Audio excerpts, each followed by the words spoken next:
ठीक है ना। इसमें करना क्या है हम लोगों को, जो भी द्विघात बहुपद दिए गए हैं इन द्विघात बहुपद के शून्यकों तथा गुणांकों के पहले शून्य ज्ञात करना है और उसके बाद शून्यकों तथा गुणांकों के मध्य संबंध की सत्यता की जांच करनी। ठीक है ना। तो चौथा सवाल आपको दिया गया है 4u² प्लस 8u। ठीक है ना। ऐसे ही पांचवा सवाल इधर लिख लेते हैं। वो क्या दिया गया है, t² माइनस 15 t² माइनस 15। ठीक है ना। ये दो क्वेश्चन है, देखिए कैसे बनेगा। सबसे पहले हम लोग जब इसे हल करने चलेंगे तो इसमें सबसे पहले हम लोग क्या कर रहे थे, गुणांक लिख रहे थे। सबसे पहले गुणांक लिख रहे थे तो इसमें u² का गुणांक क्या दिख रहा है, मतलब a बराबर क्या दिख रहा है 4, b बराबर क्या दिख रहा है प्लस में 8। ठीक ना। और c बराबर क्या दिख रहा है ही नहीं तो 0 लिख लेंगे ना जी। अचर पद है ही नहीं तो क्या है 0। ठीक है ना। अब क्या होगा, 4u² प्लस 8u का गुणनखंड करेंगे। ठीक है ना। इसका जब गुणनखंड हम लोग करेंगे तो क्या होगा, देखिए दोनों में से क्या चीज कॉमन दिखाई दे रहा है, 4u कॉमन दिखाई दे रहा है। तो यहाँ से केवल u बचा और प्लस में 8 बचा। अच्छा 2 बचेगा, ठीक है तो 2 लिख लिए ना जी। क्यों 2 बचा, क्योंकि 4u से जब 8u को भाग लगाइएगा तो केवल 2 ही बचेगा। ठीक है ना। चलो जल्दी चलो, देखो अब क्या होगा, तो गुणा के रूप में तो ये खंडित हो गया, एक टुकड़ा 4u बना, दूसरा टुकड़ा u+2। ठीक है ना। गुणा के रूप में हो गया ना, मतलब ज्यादा इसमें ताम झाम नहीं करना पड़ा, सुन रहे हैं। अब शून्यक ज्ञात करने के लिए इस गुणनखंड को हम लोग का बनेंगे 0, तो लिखेंगे शून्यक ज्ञात करने के लिए, ठीक है ना, 4u और u+2 = 0। एक बार 4u बराबर 0 और एक बार u+2 बराबर 0। तो u बराबर यहाँ से 0/4 क्या आएगा 0। u का मान एगो 0 आ गया और दूसरा क्या आया u = -2। अब इसमें से इसको हम लोग अल्फा कह रहे थे और इसको क्या कह रहे थे बीटा बराबर -। अल्फा और बीटा ये दोनों हमें पता चल गया ना जी। अल्फा और बीटा दोनों पता चल गया। तो अल्फा और बीटा मालूम चल जाने के बाद, ठीक है ना, और है गुणांक जो दिए गए हैं इन गुणांकों के बीच, ठीक है ना, सत्यता की हम लोग जांच करेंगे। तो यहाँ लिखेंगे शून्य को सीधे लिख लेते हैं जांच। किसका जांच करना है हम लोग जानते हैं, शून्य को तथा गुणांकों के बीच सत्यता की जांच करना है। पहला जांच क्या होता है, शून्यकों का योगफल। शून्यकों का योगफल होता क्या है, अल्फा प्लस बीटा बराबर -b/a। अल्फा का मान 0 है और बीटा का मान -2 है, तो माइनस और b का मान प्लस में क्या है 8, a का मान कितना है प्लस में 4। ठीक है ना। देखो अब भाई गुणा जब होगा तो -2 हो जाएगा, 0 - 2 बराबर -8/4। ठीक है ना। तो यहाँ से इधर घटेगा 0 में से -2 तो -2 हाई कटेगा तो LHS बराबर RHS आ गया। एक जांच कंप्लीट हुआ।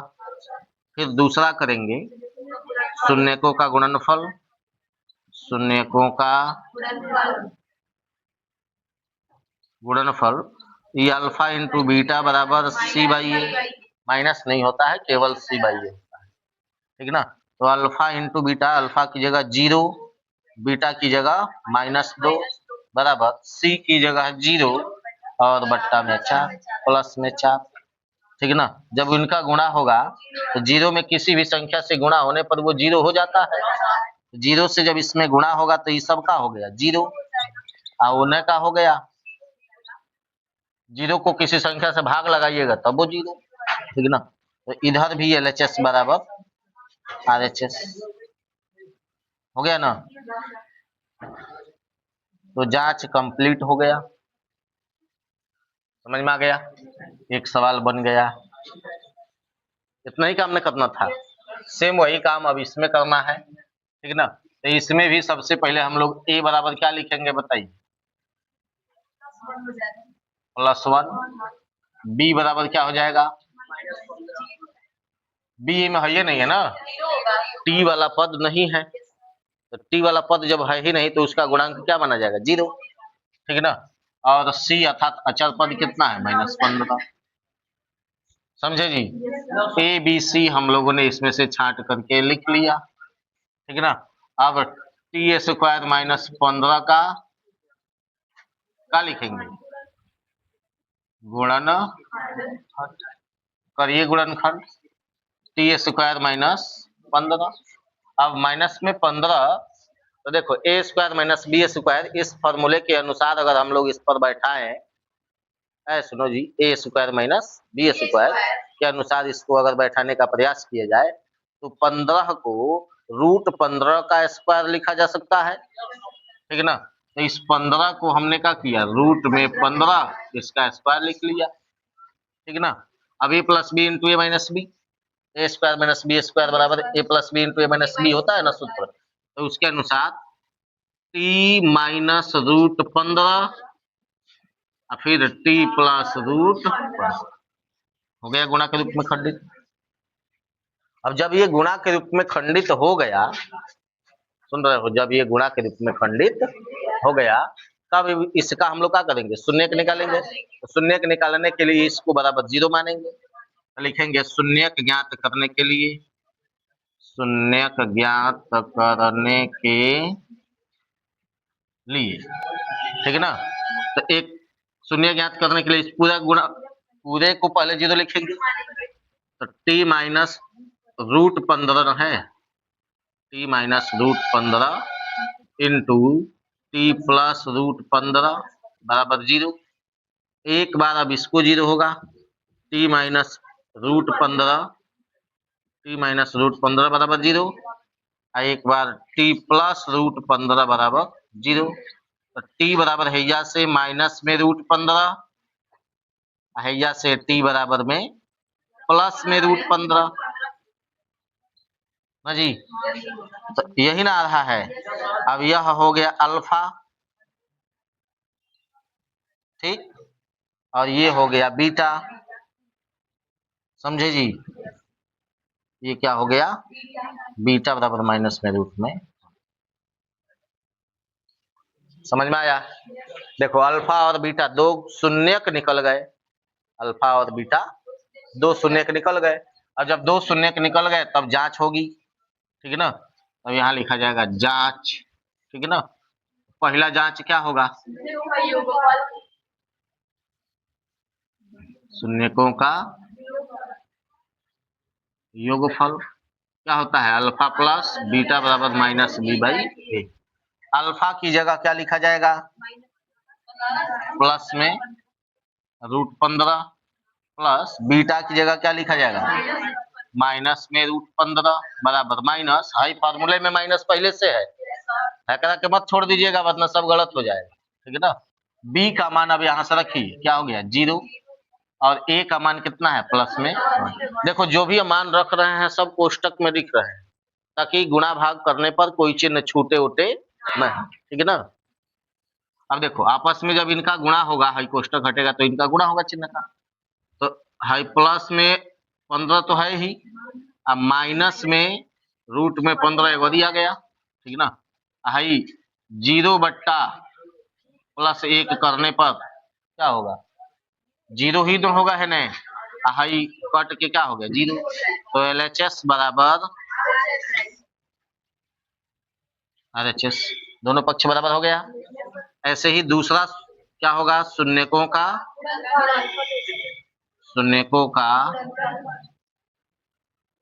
गुणनफल। ये होता है अल्फा इंटू बीटा बराबर C/E।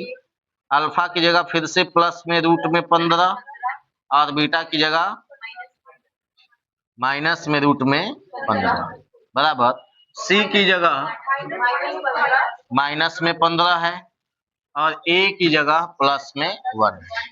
अब भाई आपस में जब गुणा होगा तो प्लस में माइनस का गुणा होगा तो माइनस, रूट 15 का गुणा होकर के केवल 15 ना जी।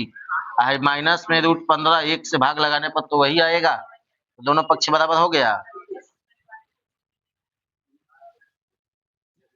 समझ में आया? लिख लो, लिख लो, जल्दी लिख लो, लिख लो तो एक बार और समझ। देखो जी, ये 7वां क्वेश्चन है। इसको जब हम लोग जब इसको हम लोग हल करेंगे, ए बराबर क्या दिख रहा है 3, बी बराबर क्या दिख रहा है -1 और सी बराबर क्या दिख रहा है, ठीक है ना। अब सबसे पहले इसका गुणनखंड करना होगा हम लोगों को, ठीक है ना। इसकी बात में जरूरत है इसलिए पुस्तक में बंद करके रख लिए, ठीक है ना। इधर लिखेंगे 3x² - x - 4 का गुणनखंड करने जा रहे हैं हम लोग। सबसे पहला काम इसका गुणनखंड करना है। देखिए अब गुणनखंड कैसे होगा, तो आप जानते हैं कि 4 और 3 का पहले गुणा किया जाएगा, तो 4 3 12, ठीक है ना। और 4 में से 3 घटेगा तो 1 आएगा ना। देखो बीच वाला पद आ भी रहा है, क्या लिखेंगे 3x² - 4x + 3x - 4, ठीक है ना। अब दोनों में से क्या कॉमन है, केवल x माइनस 3x हो जाएगा ना, x ही ना कॉमन है तो वहाँ पे 3x होगा। आगे नहीं भी अंतर में x तो कॉमन है, x कॉमन है तो यहाँ 3x हो गया और माइनस में 4, यहाँ प्लस 1 कॉमन होगा तो 3x - 4। अब 3x - 4 दोनों में से कॉमन हो गया तो x + 1। अब इसका क्या लिखेंगे, शून्य ज्ञात करने के लिए लिखेंगे शून्य ज्ञात करने के लिए इन दोनों के गुणनफल को बराबर 0 लिखा जाएगा। तो 3x - 4 इंटू x + 1 = 0, ठीक है ना। तो एक बार 3x - 4 = 0, एक बार x + 1 = 0। यहाँ से x बराबर -1 मिलेगा, यहाँ से 3x बराबर पहले 4 होगा, -4 इधर है उधर जाएगा तो +4 हो जाएगा, ठीक है ना। और x बराबर 4/3, तो ये अल्फा का मान हो गया 4/3 ना जी। x का ये जो मान आया है वो अल्फा हो गया, इधर x का ये जो मान आया है वो बीटा हो गया -1। मतलब अल्फा और बीटा ये दोनों हमें मालूम चल चुका है। ए बी और सी ये सब लिखवे किया गया है। अब यहाँ जांच लिखा जाएगा, ठीक है ना। पहला जांच क्या होगा, शून्यकों का योग क्या होता है, अल्फा प्लस बीटा बराबर -b/a। हल्ला मत करो, इधर देखो, अल्फा प्लस बीटा बराबर -b/a, ठीक है ना। तो अल्फा का मान क्या दिख रहा है 4/3, तो अल्फा की जगह 4/3 रखा जाएगा प्लस बीटा की जगह -1 बराबर माइनस में बी का मान देखिए -1, ए का मान क्या लिखा गया, समझ में आ गया। मान रख लिया, अब इसको हल करेंगे, ठीक है ना। तो ये 4/3 माइनस में प्लस करना होगा तो -1, माइनस में माइनस का गुणा होगा तो +1/3। अब ये इधर गुणा होगा तो 4 - 3/3 बराबर 1/3। ये अभी 4 में से 3 घटेगा तो 1 ही आएगा ना, तो 1/3 बराबर 1/3। LHS बराबर HHS आ गया है, मतलब हमने जो अल्फा और बीटा का मान निकाला है वह सही है, ठीक है ना। फिर दूसरा जांच करेंगे, क्या लिखेंगे? शून्यकों का गुणनफल। गुणनफल क्या होता है? अल्फा इंटू बीटा बराबर सी बाई ए। तो अल्फा का मान फिर से लिखा जाएगा 4/3, बीटा का मान -1 बराबर सी की जगह सी का मान कितना? -4। ए का मान है 3। अब एकर गुणा करो, -4/3 पहले से ही है, ठीक है ना? इधर भी LHS बराबर LHS आ गया, ठीक है जी। ये बन गया, एक बन गया। सेम यही काम अब इधर करना है।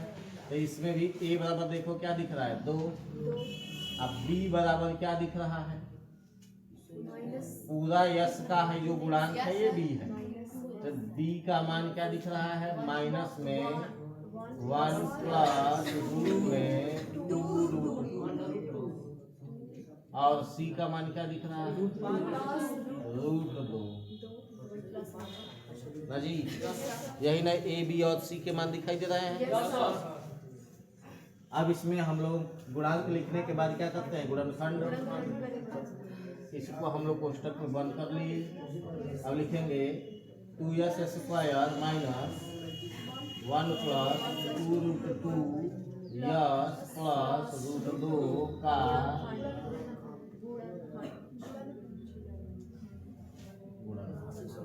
ठीक है ना। तो गुणनखंड करने के लिए सिंपल यश का इसमें गुणा करो। 2s² माइनस, देखो माइनस में 1 का गुणा होगा यश से तो -1 यश हो जाएगा, ठीक है ना। और इसका गुणा हो तो माइनस में 2√2 यश प्लस में √2। अब ये दोनों में से क्या कॉमन दिख रहा है?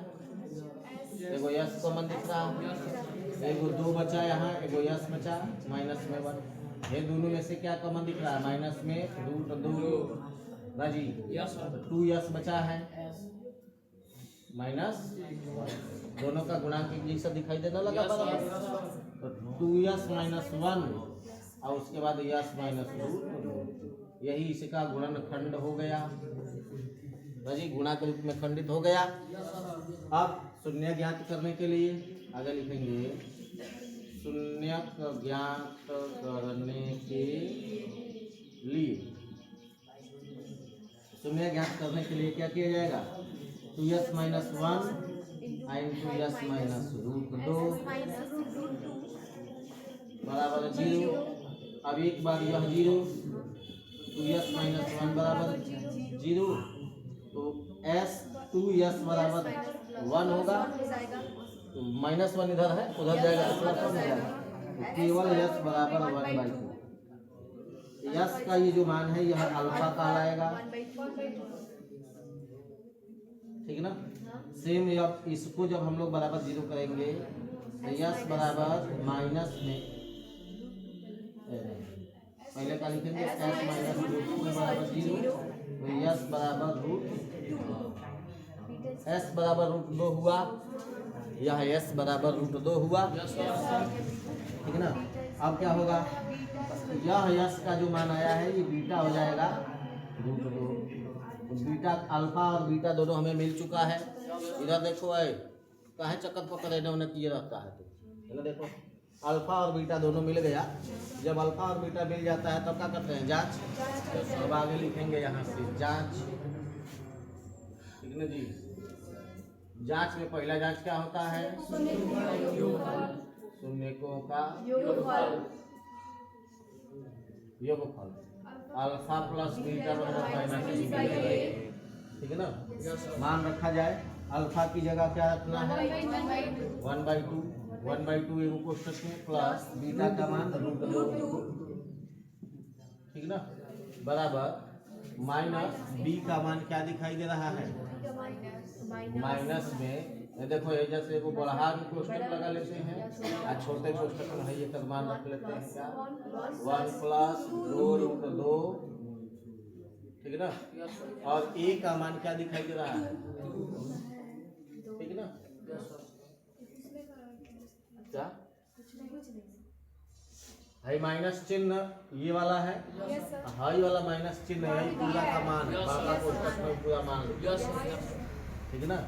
अब इसे हल किया जाएगा तो ये इसका जब इधर गुणा होगा, ठीक है ना, पहले 1/2 माइनस प्लस √2 होगा, कोष्ठक से बाहर निकाल लिए। अब हे में जब कोष्ठक में गुणा हो माइनस माइनस प्लस हो जाएगा, ठीक है जी। तो प्लस में क्या हो गया 1 + 2√2/2। अब भैया कहो इस इन दोनों का एलसीएम 2 ही होएगा, तो 1 + 2√2 2 का इधर गुणा होगा ना, और बट्टा में 2। इधर क्या लिखा गया 1 + 2√2/2 बराबर दिख रहा है। LHS बराबर पहला हो गया, दूसरा हो गया अब शून्यकों का गुणनफल, शून्यकों का गुणनफल अल्फा इंटू बीटा बराबर C/A, अल्फा इंटू बीटा बराबर क्या होता है C/A। तो अल्फा इंटू बीटा, अल्फा का मान फिर से 1/2 इंटू बीटा का मान √2 बराबर C का मान, देखो C का मान √2 दिया गया है और A का मान क्या दिया गया 2 रख लिए ना जी। अब भाई गुणा होगा इन दोनों का जब आपस में, तो क्या आएगा √2/2 आहे √2/2 जो अभी बराबर है, दोनों बराबर हो गया ना, समझे जी। भाई नहीं समझ में आया, देखो भाई पहले सवाल दिखाई दे रहा है। अब इसमें से सबसे पहला काम हम का कि इनका गुणांक छाट के लिख लिया, तो गुणांक में यहाँ s² का गुणांक क्या दिखाई दे रहा है 2 हो गया A। उसके बाद होता है x होता है फॉर्मूले के अनुसार, मतलब ax² + bx + c, ठीक है ना। तो b की जगह है पूरा दिखाई दे रहा है माइनस के साथ है 1 + 2, ठीक है ना। यह b हो गया, c ये हो गया, a b और c दोनों जब तीनों निकल गया तब इसका हम क्या करते हैं गुणनखंड। गुणनखंड का मतलब यह होता है कि ऐसे 2 टुकड़े बनाइए, ठीक है ना, जिनको आपस में पुनः गुणा करने पर हमें पहले वाला पद ही मिल जाना चाहिए, मतलब भाई पूरा बहुपद दोबारा मिल जाए, ठीक है ना। तो गुणनखंड का तरीका कुछ अलग भी प्रयोग किया इसका, आपको क्या बताया था, इसका गुणा करो फिर टुकड़ा करो, ठीक है ना। तो ये तो जो नियम है वो कब लागू होता है, मध्य पद को जब विभाजित करके करना होता है। यहाँ मध्य पद खुद 2 रूप में दिखाई दे रहा है, 2 योग के रूप में दिखाई दे रहा है, देख रहे हो 2 पदों के योग के रूप में मध्य पद खुद दिखाई दे रहा है। उन्हीं दोनों पदों को हमने छांट दिया, सुन रहे हैं, उन्हीं दोनों पदों को क्या किया हमने छांट दिया, ठीक है ना, समझे। अब इसका हम क्या करते, इसका इसमें है यहाँ पर देखो है या 1 आया था ना, तो 4 में से 3 घटाते तो 1 आता। तो यहाँ दोनों को जोड़ करके है दोनों का गुणनफल पहले से ही दिया हुआ है, समझ गए हो। तो इन्हीं दोनों पदों को अलग अलग कर दिए, तो यस में 1 का गुणा किए तो एस हो गया, आगे माइनस है तो आगे माइनस, ठीक है ना। यहाँ पर भाई इसका जब इससे गुणा हुआ तो √2 इंटू यस तो हुआ, आगे यहाँ भी माइनस है तो प्लस में माइनस के गुणा, बस इसका आपस में गुणा करके इसको लिख दिए हैं और कुछ किए नहीं, ठीक है ना, समझे ना। इन दोनों इसको हमने क्या किया है यस के साथ एक कोष्ठक में गुणा करके यहाँ लिख दिए हैं, बाकी जो जैसे है वैसे ही है। अब गुणा करते ही हमें यहाँ से इन दोनों में से एक चीज कॉमन दिखाई दे दिया यस, इन दोनों में से √2 कॉमन दिखाई दे दिया। जब उन दोनों को कॉमन किए तो फिर जो पद बचा वह भी कॉमन हो गया ना जी, √2 - 1 2s - 1 यह दोनों में एक जैसा हो गया, उसको भी कॉमन कर लिए, तो यहाँ से s - √2 बच गया, ठीक। अब यही 2 ठो गुणनखंड हो गया।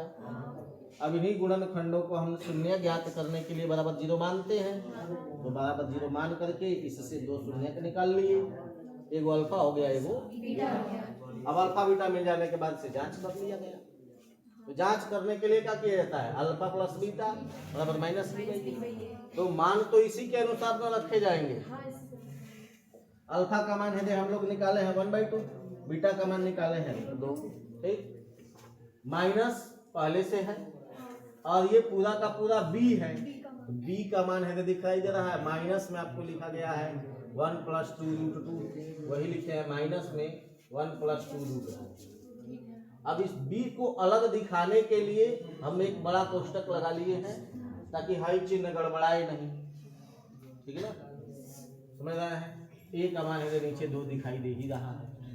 अब क्या किए हैं, चिन्ह का गुणा करके एक बड़ा कोष्टक हटा लिए, चिन्ह का गुणा हुआ माइनस में माइनस का तो प्लस बन गया, हाई बीच वाला पद तो है ही, ठीक है ना। यहाँ भी कोष्टक हटा दिया गया, ठीक है ना। फिर अब क्या हुआ, इनको जोड़ा गया, एलसीएम लेकर, तो दोनों का एलसीएम 2 ही आएगा, तो इसका सीधा इधर गुणा कर लीजिए, ठीक ना।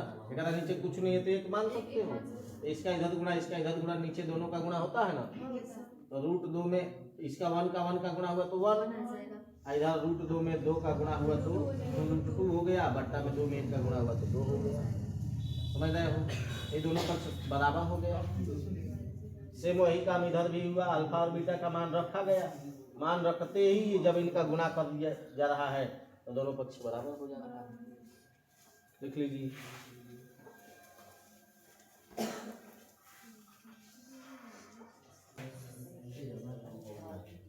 देखो अब 8वां सवाल है इसमें का लास्ट, ठीक है ना, पहले का 8वां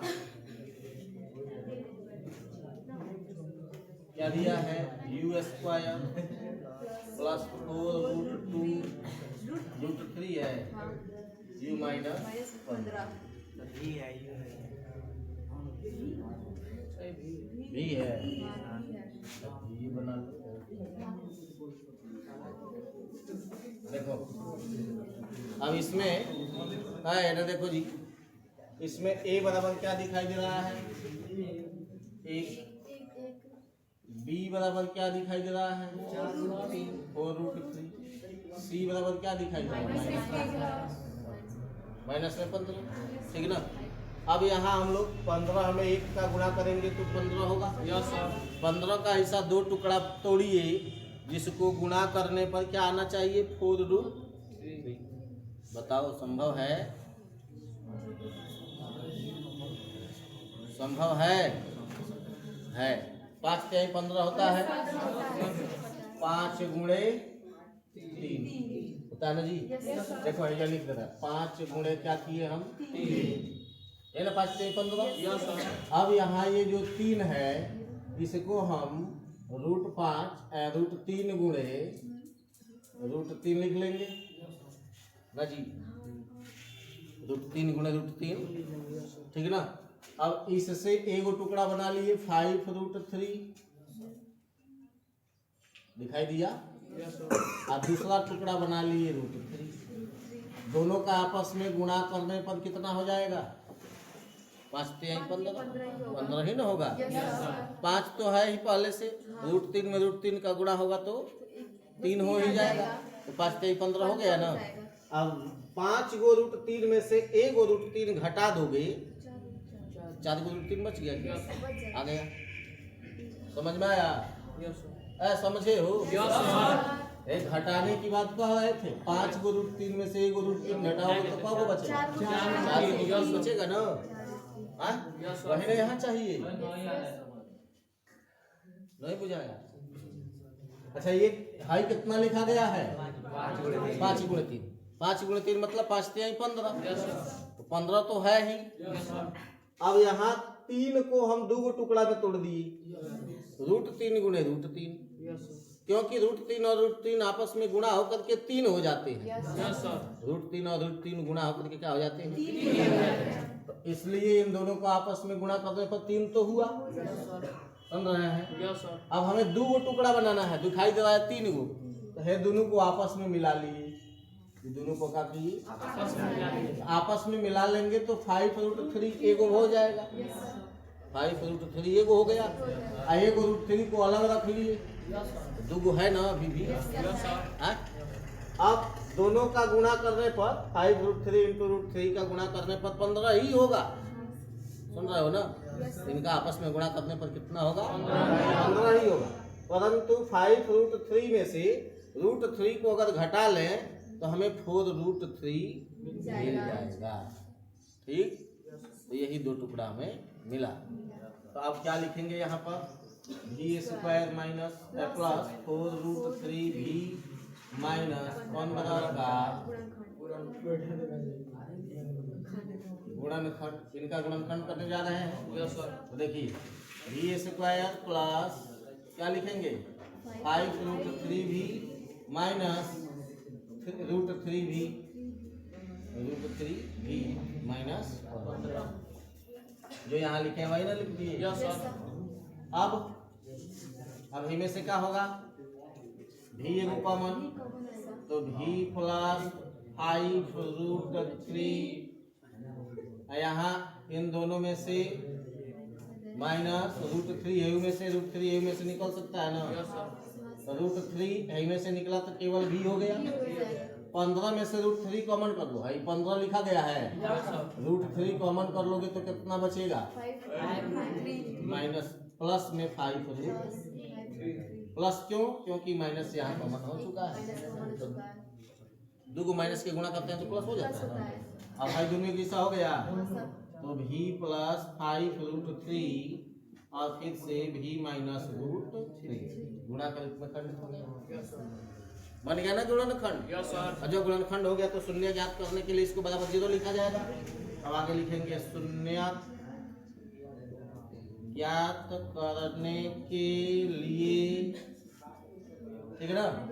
क्या होगा? v प्लस 5√3 इंटू 0 एक बार और एक बार v माइनस √3 इक्वल टू 0, ठीक है ना? तो v भाई होने गया तो 5√3 ये माइनस में हो गया, ठीक है ना? समझे ना? माइनस में 5 भाई होने गया तो ठीक प्लस में हो जाएगा। एक हो गया अल्फा, ये वाला भी का जो मान आया है या अल्फा में माइनस में 5 और भाई हो गया बीटा, बीटा बराबर √3 ना जी। हाई वाला बीटा का भी का मान जो होगा वो बीटा। अब शून्यक हम निकाल चुके हैं। अब जांच करेंगे, यहाँ लिखेंगे जांच। पहला जांच क्या होगा? शून्यकों का योगफल अल्फा प्लस बीटा बराबर, ठीक है ना? मान रखिए तो अल्फा का मान क्या दिखाई दे रहा है? ऐसे लिख रहा है माइनस में 5√3 प्लस बीटा का मान क्या दिखाई दे रहा है? राजीव समझ रहे हो? हाँ, उसके बाद माइनस में भी, माइनस चिन्ह तो सूत्र से ही है। बी का मान क्या दिखाई दे रहा है? 4√3। ए का मान क्या दिखाई दे रहा है? अब भेजा देखो, है चिन्ह जब हटाओगे, गुणा जब कोष्टक हटाओगे तो माइनस में 5√3 है प्लस में √3 बराबर माइनस में 4√3/1। तो बाई 1 भाग लगाने पर खत्म हो जाएगा। अब यहाँ घटाओ तो क्या कह रहे थे? 5√3 में से ये √3 घटा रहे हो तो 4√3 बच रहा है। 6√3 बचेगा बताओ तो 4√3 माइनस में है तो माइनस जी हो गया ना। LHS equal to RHS। दूसरा क्या है? शून्यकों का गुणनफल अल्फा इंटू बीटा। हल्ला मत करो, इधर देखो। अल्फा इंटू बीटा बराबर C बाई A।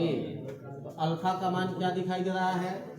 इधर देखो, माइनस में 5√3 आई इंटू बीटा का मान C का मान क्या दिखाई दे रहा है?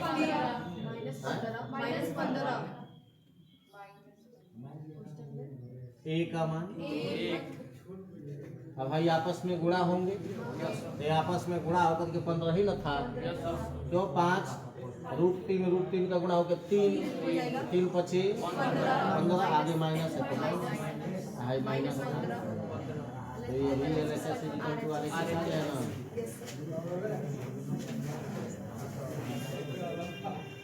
लिख लो